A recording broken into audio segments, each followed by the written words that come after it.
When I was a young boy growing up in Seattle, I never imagined that one day people around the world would know my name or associate it with billions of dollars, technology revolutions, and global philanthropy. Back then, I was just Bill, a curious kid who loved to read, explore, and most of all, challenge myself to think in new ways. My family was comfortable but not rich, and while I never had to worry about basic needs, there was no silver spoon waiting for me, no trust fund, and certainly no clear path to becoming one of the wealthiest people in the world. My father was a lawyer, my mother served on various boards, and both of them believed deeply in education and the idea that hard work mattered more than luck. They encouraged me to try new things, to compete fairly, and to never settle for mediocrity. I was a stubborn child, and even then, I hated losing, whether it was a board game, a math contest, or a tennis match. That competitive streak would become both a blessing and a challenge in my life, pushing me forward, but also sometimes making me too intense for those around me. I remember the first time I saw a computer. It wasn't in my home, because back then in the late 1960s and early 1970s, hardly anyone had one. It was at Lakeside School, the private school I attended.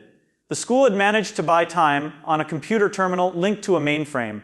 It was primitive compared to what you know today, but for me it was magic. The screen was just green text on a black background, and you had to type everything. There was no mouse, no graphics, no sound. But the moment I started typing simple commands and saw the machine respond, I was hooked. I felt like I had been given a key to a secret universe where anything was possible if you could figure out the right instructions. My friends and I, Paul Allen among them, would spend hours in that computer room, skipping classes sometimes just to get more programming time.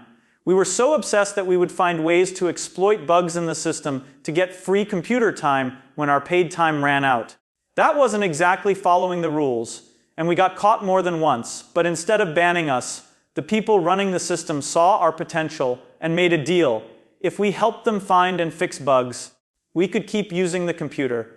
That was my first lesson in turning a passion into an opportunity. By the time I was a teenager, I was writing small programs, including a version of tic-tac-toe that let you play against the computer. It wasn't revolutionary, but it made me realize that software could bring machines to life and create experiences that felt personal. Paul Allen and I kept pushing ourselves, reading computer manuals like novels, trying to understand not just how to make code work, but how to make it work better and faster. We didn't think of it as a career path yet. For us, it was just fun, an intellectual playground where we could test ideas. That changed in the early 1970s when we read about the Altair 8800, a new microcomputer kit that was affordable for hobbyists. The moment Paul showed me the magazine cover featuring the Altair, I knew this was the future. If computers could be small enough and cheap enough for regular people to own, the world would never be the same. And if software could be written for those machines, we could be part of that revolution. We didn't own an Altair, but that didn't stop us. We called the company that made it and told them we had a version of the BASIS programming language ready for their machine. That wasn't entirely true. We hadn't even started writing it yet, but we believed in ourselves enough to take the risk. Over the next few weeks, we worked day and night, barely sleeping, coding on paper, and then testing on a simulator Paul had written. When we finally got a chance to run it on an actual Altair in their offices, it worked the first time. That moment was electric. We were just young guys in our early 20s, but suddenly we had the attention of people who believed in what we could do. Soon after, Paul and I decided to start our own company. We named it Microsoft, a combination of microcomputer and software. We weren't starting with a pile of money or a fancy office. In fact, in those early days, we worked out of a small space in Albuquerque, New Mexico, because that's where our first big customer was. We were broke by billionaire standards, scraping by to pay rent, living on cheap food, and pouring every ounce of energy into writing software. But we didn't care. We weren't chasing money. We were chasing possibility. My mindset was simple. If we could become the best at writing software for this new generation of personal computers, the money would follow. Every day, I pushed myself to think about what people would want to do with computers and how we could make that easier, faster, and more powerful. I was relentless about quality, often rewriting code myself if I thought it wasn't good enough. That intensity sometimes made me hard to work with, but it also built a culture where excellence was the standard. By 1979, We moved Microsoft to Bellevue, Washington, to be closer to home and closer to bigger opportunities. The big break came in 1980 when IBM, the giant of the computer industry, came to us with a problem. They needed an operating system for their new personal computer. We didn't have one, but I saw this as the chance of a lifetime. I told them we could deliver it. Then bought the rights to an existing system from a small company, improved it, and licensed it to IBM rather than selling it outright. That decision, to license rather than sell, was one of the smartest business moves I ever made because it meant we could also license the software to other PC makers. Soon, MS-DOS became the standard operating system for personal computers worldwide. That's when the financial floodgates began to open. I was still in my 20s, but Microsoft was growing fast, and I was becoming wealthy beyond anything I'd imagined. But in those early days, even as the money started coming in, I didn't change my habits much. I still drove myself hard, still obsessed over code, still spent long nights in the office. I wasn't thinking about yachts or mansions. I was thinking about the next piece of software, the next breakthrough, the next challenge. Looking back, those years were about building the foundation, not just of a company, but of a mindset. I learned that you don't have to start with a lot of money to build something big. You just need a clear vision, an unshakable belief in your abilities, and the willingness to work harder than almost anyone else. That mindset took me from a kid fascinated by a computer terminal to the co-founder of a company that would change the world, and it set the stage for everything that came next, as Microsoft prepared to dominate the software industry in ways no one had seen before. By the time I entered Harvard in 1973, I was already obsessed with computers, not because I thought they would make me rich, but because I was fascinated by the idea that these machines could change the way the world works, could take tedious manual processes and make them instant, could connect people and information in ways nobody had imagined before. But even as I walked across Harvard Yard with my books, wearing clothes that made me look more like a high school kid than a college freshman, I knew deep down I wasn't here to follow the traditional path everyone else was chasing. I wasn't here to graduate with a degree and apply for a job. I was here because I wanted to learn enough to pursue something entirely my own. And I knew the opportunity might come sooner than expected, which is exactly what happened when my friend Paul Allen showed me the January 1975 cover of Popular Electronics that featured the Altair 8800, a microcomputer kit that instantly made us realize the personal computing revolution had just begun and that we had to be part of it. So without a second thought, I called Mitis, the company making the Altair, and told them that we had a BSI-C interpreter ready for their machine, which was a lie at the time because we hadn't even written a line of code for it. But the confidence in my voice must have convinced them because they invited us to demonstrate it. And from that moment, everything became a race to write the code, to make it work, and to prove that we could deliver on the promise we had made.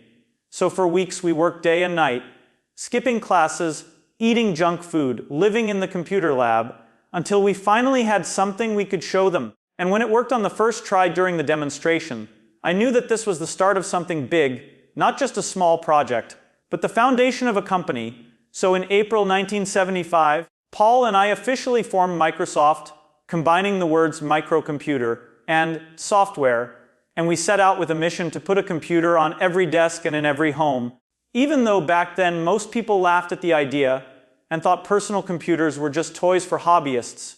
But that disbelief fueled me. It made me more determined to prove them wrong. So we wrote software not just for METs, but for other companies, licensing it rather than selling it outright, because I believed the real power was in controlling the code, not in the hardware, which would soon become a commodity, and that decision, to license rather than sell, would become one of the most important business moves I ever made. But the real turning point came in 1980 when IBM approached us to provide an operating system for their first personal computer, a moment that would change Microsoft forever. Because while we didn't have an operating system ready, I knew an opportunity like this doesn't wait, so we bought an existing system called QDOS for $50,000, improved it, and licensed it to IBM under the name MS-DOS, keeping the rights so we could sell it to other manufacturers. And that single move put Microsoft in the center of the PC revolution, making our software the standard for an entire industry.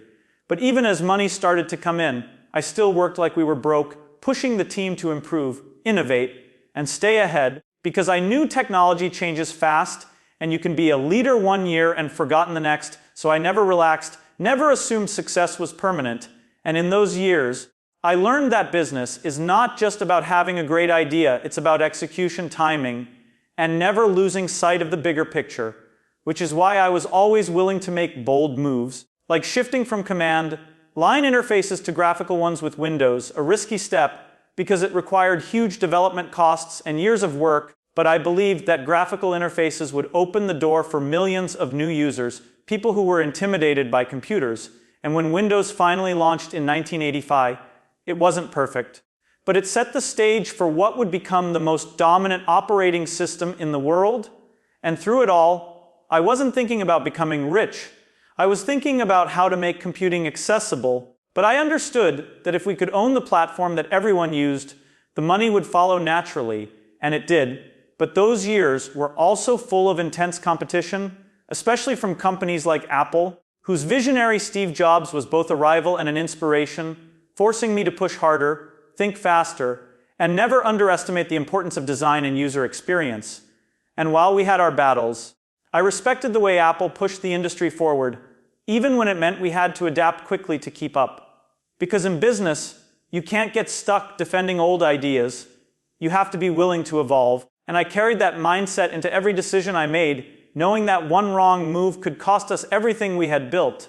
And as the 80s turned into the 90s, Microsoft was no longer a small software company. We were becoming a global force, our products in offices, schools, and homes around the world. And I knew that we had crossed into a new era, one where the stakes were higher, the competition fiercer, and the responsibility greater. But I was ready, because I had been preparing for this moment since the day I first saw a computer screen flicker to life in that high school room. And I wasn't about to let the opportunity slip away. By the early 1990s, Microsoft had grown beyond anything I could have imagined back in the Harvard dorms. And while our software was running on millions of machines worldwide, I knew that scale brought new challenges. Because when you're at the top, every competitor, regulator, and critic is watching, waiting for you to slip, and I wasn't about to let that happen, so I doubled down on my philosophy of constant innovation, relentless improvement, and never getting comfortable, because comfort is the enemy of progress.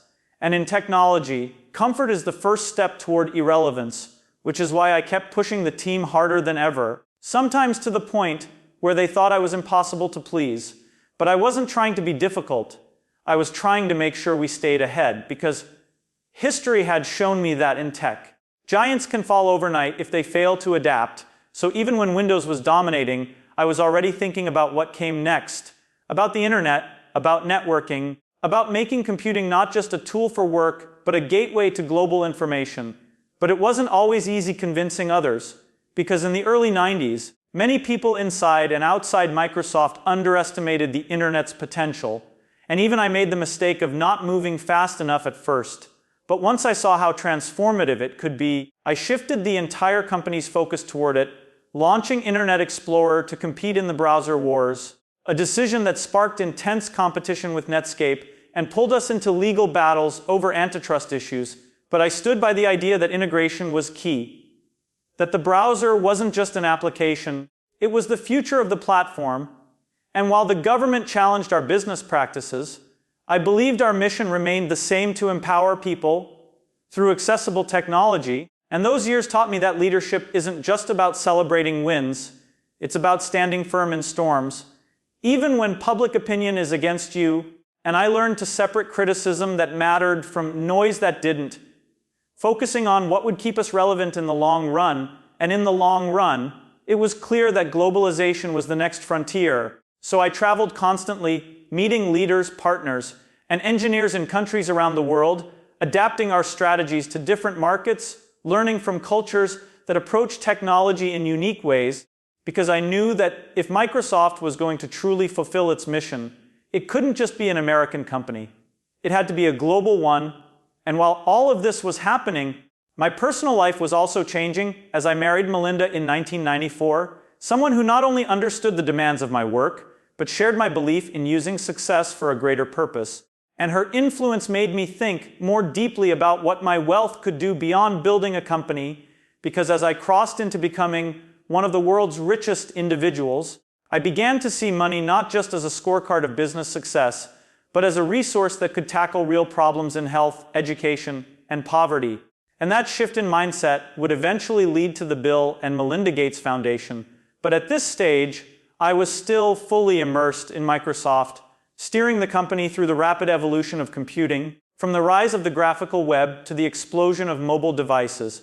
And every day, I reminded myself that technology doesn't stand still, that the ideas we considered impossible yesterday could be reality tomorrow. So I encouraged teams to experiment, to fail fast, and to learn even faster, because innovation is not a straight line. It's a messy, unpredictable process, and you have to be willing to take risks, even when you can't guarantee the outcome, which is why we invested heavily in research, in future-facing projects, in areas that seemed small at the time but could explode later, because that's how you survive in an industry that reinvents itself every few years, and survival wasn't enough for me. I wanted to lead, to set the direction, to make Microsoft the company that defined each era of computing. And while that ambition brought incredible highs, it also brought moments of doubt. Moments where I wondered if we could sustain the pace, if we could keep up with the next wave of change. But each time those doubts crept in, I went back to the same mindset I had when Paul and I first started. Focus on the mission, work harder than anyone else, and never assume the future will wait for you, because it won't. And by living that way, we kept moving forward, kept launching new products, kept expanding into new territories, and kept building not just software, but an ecosystem that billions of people would come to rely on. And in doing so, I realized that leadership isn't about always knowing the answer. It's about asking the right questions, surrounding yourself with people who are smarter than you in their areas, and giving them the vision and resources to make the impossible possible. And as the decade came to a close, I looked at what we had built. A company that started with 2 kids in a dorm room and had grown into the backbone of the modern computing world. And I felt proud but not satisfied, because satisfaction is a signal to stop, and I knew my work was far from over. As the new millennium began, I found myself standing at a crossroads, because while Microsoft was stronger than ever, dominating the global software market, the pace of technological change was accelerating in ways even I couldn't fully predict. And I knew that to keep leading, I had to make some of the most difficult decisions of my career, not just about products, but about my role in the company, because for over 2 decades I had been deeply involved in every technical detail, reading code, challenging designs, pushing deadlines, but I was beginning to realize that leadership in this next chapter required a different kind of focus, one that balanced the demands of the business with the growing urge I felt to address the world's bigger problems. Problems that no single company, no matter how successful, could solve alone. And this inner shift didn't happen overnight. It grew out of moments that made me pause, like meeting scientists working on eradicating diseases that killed millions every year, or visiting schools where children had incredible potential, but almost no access to the technology or resources that could help them thrive. And the more I saw, the more I felt that my wealth and influence came with an obligation not just to shareholders, but to humanity. And Melinda shared that belief, which is why we began laying the groundwork for what would become the Bill and Melinda Gates Foundation. Even as I continued steering Microsoft, because I didn't want to abandon the company Paul and I had built from scratch, but I also couldn't ignore the fact that the problems I now wanted to tackle required my time, my energy, and my full commitment. And balancing those 2 worlds was exhausting, yet necessary, because I believed that technology and philanthropy were not separate missions. They were deeply connected, since the tools we created at Microsoft could empower the very people we aimed to help through the foundation. But the demands of leading a company as large as Microsoft meant I couldn't be everywhere at once, and I've always believed in knowing when to step aside to let others lead. So in 2000, I made the decision to hand the CEO role over to Steve Ballmer, someone I had worked with for decades, someone I trusted to protect Microsoft's culture of innovation while pushing it forward in his own way. And that decision allowed me to focus more on product strategy as chief software architect, giving me time to dive into projects that mattered most to me, while also expanding my philanthropic work. And during this time, we were entering new competitive battles. With Google rising in search, Apple making a comeback under Steve Jobs with the iPod and eventually the iPhone, and the open source movement challenging traditional software licensing. And while some saw these as threats, I saw them as reminders that the industry was still alive, still full of disruptive energy, and that we could never stop evolving, so we invested heavily in services, in gaming with the Xbox, in enterprise software, and in research areas like artificial intelligence, because even if the public didn't fully understand where those technologies were going yet, I believed they would shape the next era of computing. And through it all, I was learning a new kind of leadership, one that involved letting go of some control, trusting others to execute, and spending more time thinking about the bigger picture, not just for Microsoft, but for the world, because in my mind, the true measure of success is not how much money you make, but how much positive change you create, and that belief drove every decision I made in those years, from product strategy to philanthropic investments, because whether I was working on an operating system or funding vaccine research, the goal was the same: to empower people to live healthier, more productive lives, and I can tell you, that shift in focus didn't make my life easier. If anything, it made it more complex, but it also made it more meaningful. And as I spent more time traveling to places far from the boardrooms and conference stages I was used to, I began to see the world in a way I never had before, seeing firsthand the challenges billions of people face daily, and realizing that for all our progress in technology, there were still huge gaps in opportunity, gaps that could only be closed through collaboration between business, government, and philanthropy, and I wanted to be at that intersection, using the skills I had built in the tech world to drive change in the real world, because at the end of the day, building a great company is an incredible achievement, but building a better world is the ultimate goal.